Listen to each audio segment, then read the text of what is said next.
itong ganitong klaseng mga balita kasi, Admar, it creates perception na kung saan na itong gobyerno natin ay atat na atat gumastos. No? Ganyan yung nakikreate na perception.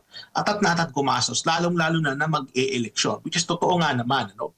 So hindi mayaalis, Admar, sa isipan ng ating taong bayan kasi nga mag-eleksyon, it's a political season, no, itong mga panahon ngayon. Hindi mayaalis sa isipan ng ating mga mamamayan na kaya nangyayari ito dahil namumulitika ang ating mga leaders na ginagamit ang pera ng gobyerno para sa pamumulitika, kaya ang perception is parang atat na atat silang gumastos.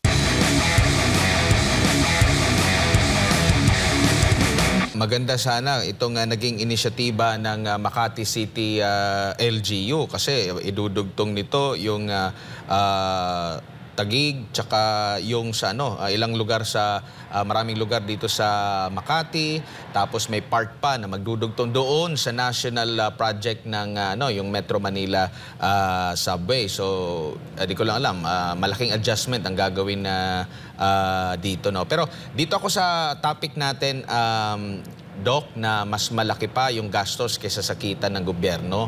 Sa first part ba ng kada taon, ng kada administrasyon, normal ba ang mga ganito na mas malakas yung, mas mataas yung kita kaysa doon sa, mas mataas yung gastos kaysa sa kita? Kasi ang nangyayari usually, Admar, yung mga iba't ibang ahensya, no, na simulan ng i-release yung budget, yung iba sa kanila talagang kinukuha na yung malaking porsyento ng kanilang mga allocation. So nangyayari yan kada umpisa ng fiscal year, Admar. Kaya lang ang nakababahala dito is hindi yung ganyang phenomenon kasi historically na-observe na natin yan. Ang nakababahala dito is yung scale at which they are getting the amounts, and also the lack of growth, no, doon sa revenue generation nung panahon na yan to compensate doon sa surge ng pagkuha ng pondo. So kumbaga, ang kinakailangan kasi natin ditong tingnan is gaano ba kalaki ang paglago ng revenue generation para ma-offset niya yung laki naman ng paggastos. Kasi kapag ang rate of growth mo ng paggastos mas mataas kaysa sa rate of growth mo ng pangungulekta or yung revenue generation, magkakaroon tayo ng problema sa tinatawag nating financial sustainability ng isang gobyerno. At kapag nagkaroon tayo ng issue about financial sustainability, ang mangyayari nito is maraming possibilities. Unang-una, possible na lumobo ang pangungutang kasi yun nga, doon nila kukunin yung paggastos. Ikalawa is makukompromiso yung mga government services and programs down the road kasi kung nakuha na ng mga ahensya yung kanilang allocation na gastos na nila, what more pa sa mga darating na buwan? Baka wala na, mangungutang na naman sila, kukuha sa mga unprogrammed funds. Kumbaga, it's a mess, no? Kumbaga, kailangan talaga meron tayong maayos na fiscal program. At ikatlo is itong ganitong klaseng mga balita kasi, Admar, it creates perception na kung saan na itong gobyerno natin ay atat na atat gumastos. No? Ganyan yung nakikreate na perception. Atat na atat gumastos, lalong-lalo na mag-e-eleksyon, which is totoo nga naman. No? So hindi mayaalis, Admar, sa isipan ng ating taong bayan kasi nga mag-eleksyon, it's a political season, no, itong mga panahon ngayon. Hindi mayaalis sa isipan ng ating mga mamamayan na kaya nangyayari ito dahil namumulitika ang ating mga leaders na ginagamit ang pera ng gobyerno para sa pamumulitika, kaya ang perception is parang atat na atat silang gumastos. Oo nga po.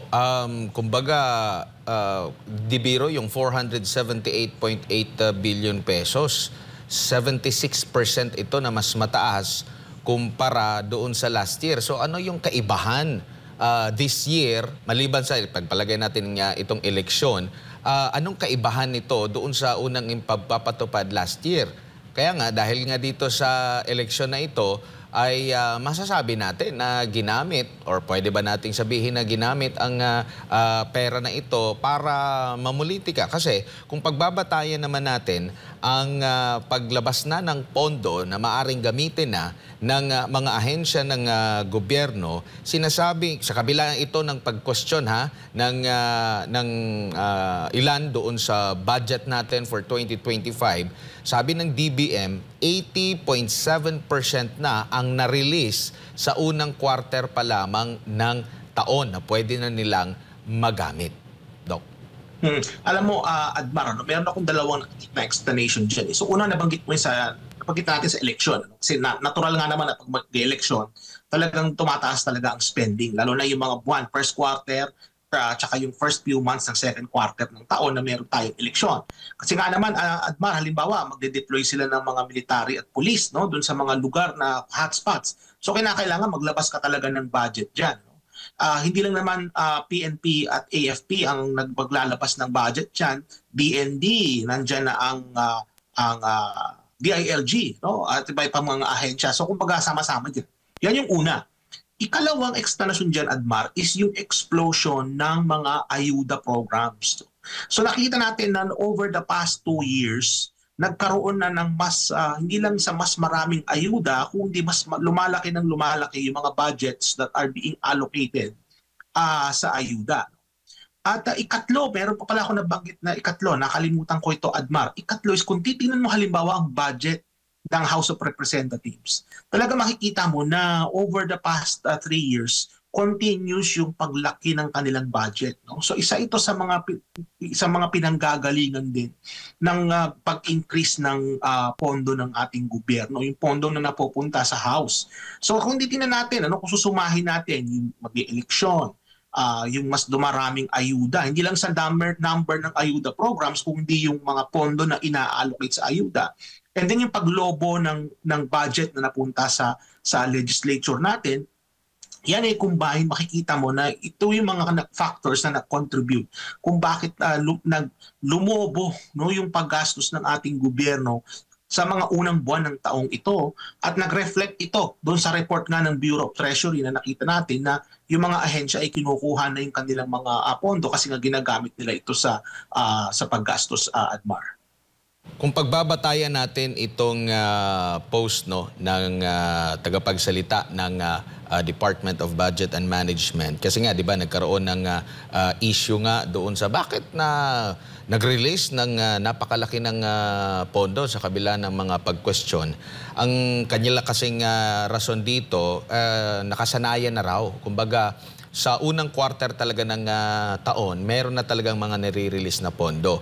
So kabilang sa kanyang ipinost, paghahambing, is noong 2016. Simula noong 2016 hanggang 2025, kung pagbabatayan natin yung unang mga quarter ng taon, ito po yung sinabi ng Department of Budget and Management. No? Sa unang quarter, 82.3% ang pondo na inilabas sa unang quarter ng taon. So kung mababantayan natin dito, ang nagkaroon tayo ng eleksyon is 2016. So sa kung unang quarter pa lang ito, hindi pa si former President Rodrigo Duterte yung presidente nito. So tingnan natin kung during Aquino administration, Duterte administration, kung ganito ba talaga ang trend na during sa election year, mataas ba talaga yung nire-release? So, noong 2016, 82.3% ang inirelease na nila sa unang bahagi pa lang. Sa budget ito taunang budget for 2016, 82.3% sa unang quarter pa lang. Sa 2017, 79.9%, 2018, 84%. Pero noong 2019, na-reenact po yung budget natin, 30.7%, no? Kasi alam naman natin, maraming mga naghahagil-hagil doon sa mga pangyayari. Hindi na election time din ito. Di ko lang baka sinadya rin ito ni former President Rodrigo Duterte kasi alam niya, baka may gusto rin na mamulitika sa budget na ito. 2020, panahon ng pandemya, 2020, 78.4%, 2021, 78%. Ito, 2022, election year ito, no, para sa pagka-presidente. Pero ang inirelease sa unang quarter ay nasa 69.4%. Kumpara sa 2025 na election po natin, election year, 80.7%. Ano makikita? Ito i-post screenshot ko lang ito sa post ni Undersecretary Gadis Hope Libiran. Doc. Well, makikita natin sa datos na yan, no, na nakasanayan na raw kasi, no, na ang ating gobyerno ay inire-release na kaagad yung majority ng mga pondo na naka-allocate. Sa totoo lang, Admar, I don't see anything wrong with these numbers, no? Kasi ano na yan eh, kumbaga yan na yung datos na meron tayo. At ang sabi nga ng mga eksperto, Admar, ang mga numero ay cold yan, ano? Kumbaga yan na yan. Pero ang aking pinupunto rito is kumbaga okay lang naman sanang i-release nila yan. Kaya lang sana napupunta ito sa maayos na paggastos, no? Kumbaga ito yung mga paggastos na makakapag-contribute sa ating ekonomiya. Kumbaga may balik sa atin. Kasi halimbawa kung merong ahensya na nag-withdraw na, no, ng kanilang mga pondo, ang tanong yung kanilang bang paggastos bumalik ba ito sa ating ekonomiya or ito nagamit lamang sa pansariling interest or napunta sa bulsa ng mga iilan. So, ngayon, itong ganitong klaseng numero na nakikita natin, ang akin rin ditong opinion is meron pang room para magkaroon ng reforma in terms of sa ating paggastos. Kasi kung meron tayong fiscal program na kung saan ay alam na forecast natin ng maayos kung gaano kalaki ang nagagastos ng isang ahensya, mapoprogram natin yung disbursement yan, Admar. So kumbaga hindi parang sumargo, no, yung paglabas ng pera, kundi makikita natin yan na paunti-unti yung labas. Kasi kung malaki kagad ang lumabas papunta sa mga ahensya, there is a tendency na makukurakot ito ng malaki, Admar. Yun yung nakikita ko dyan. Kasi alam naman natin na ang graft and corruption sa ating gobyerno talagang well-entrenched na ito sa ating mga iba't ibang ahensya. Kaya kung umpisa pa lang makuha na nila yung mga pera na yan, umpisa pa lang, secured na sila, alam na nila na meron silang makukuha. Pero kung yan ay naka-program, no, na kung saan every quarter meron tayong alam natin kung ilan ang lalabas, yan ay mas malilimitahan, no, sana yung madi-disincentivize yung mga ibang nasa gobyerno na mangurakot kasi alam nila na limited lang yung lumalabas na pondo sa kada quarter halimbawa. No? Kesa sa ganyan na 80% nilalabas na kaagad nila ang budget ng isang ahensya. So again, just to circle back, Admar, no? There is still a room for our government to improve in terms of yung expenditure side, no, ng ating gobyerno. Kasi itong mga datos na ito, Admar, this refers to the expenditure side of our economy. Ito na yung paggastos mismo. So kinakailangan dito is mag-exercise ng ating gobyerno ng prudence at fiscal discipline at accountability in terms of sa paggastos nito. Itong, bagamat sabi ko nga kanina, yan numbers na yan, ano, yan na yan, historically, pero pwede pa nating ma-improve yan, pwede pa nating maisaayos at ma-improve ang pagdi-disburse at pagpo-program ng gastusin ng ating gobyerno, Admar.